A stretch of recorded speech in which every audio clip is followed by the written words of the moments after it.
Ask Tom on Home Show. Michael from Atascocita has sweaty ducts. Yeah, he's dealing with this, Tom. These ducts in his attic. And he's saying, what's causing my ducts to sweat? And how do I solve the problem? What's your advice for him? Well, the first thing, any ductwork that sweats, any pipe that sweats, especially in an attic, it's because it needs to be insulated properly.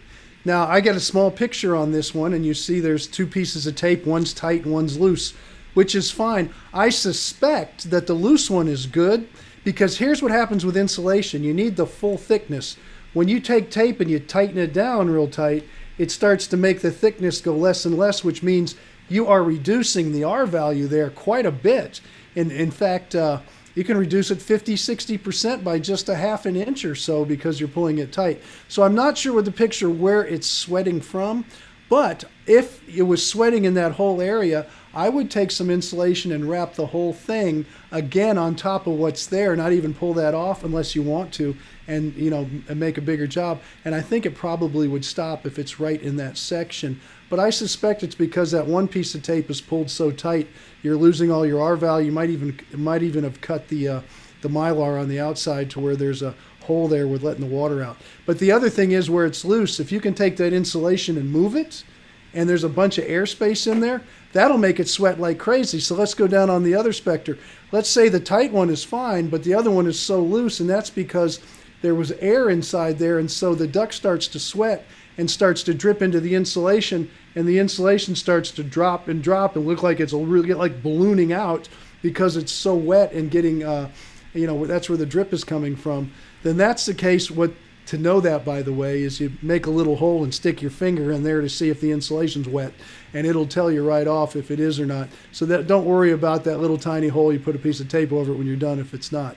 But that's the two issues you could be having here, but it is always insulation. And just to take a step further, if you're ever insulating pipes for water, for freezing, or air conditioning refrigeration lines, don't leave them loose like that. They have to be on and fit tight.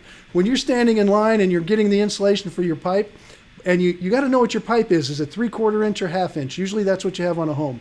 Is it galvanized or is it copper or is it PEX? You need to know that too because they have different diameters, and you will see the insulation. I know with galvanized and copper you will. I'm not sure about the PEX, but the PEX is going to be close to the copper size. But it'll be sized the interior hole for that particular pipe, and it'll say it on the package label. Tom, how big? I mean, this is going to be a big job to go through the attic and check all the duct work and all that. I mean, where they're sweating, it could be. I'd say the old days in my house, it's all metal duct, and most of the homes I built, we always use metal duct. It's a better duct. But after 25 or 30 years of being in the attic, some of it has to be removed and replaced.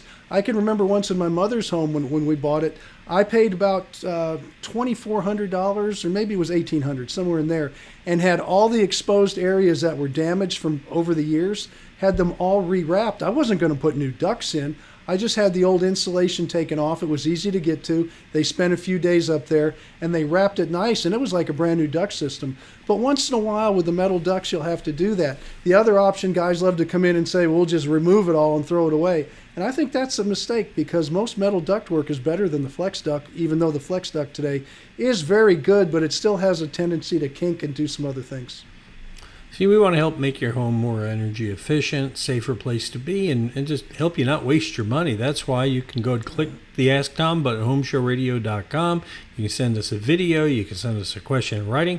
But what's great is when you send us pictures. And by the way, when you're taking the pictures, bring back a little further so we can get a better picture of things. That helps us. People tend to want to get in really close with the pictures, and it's like it helps to pull back and let us get some context of it.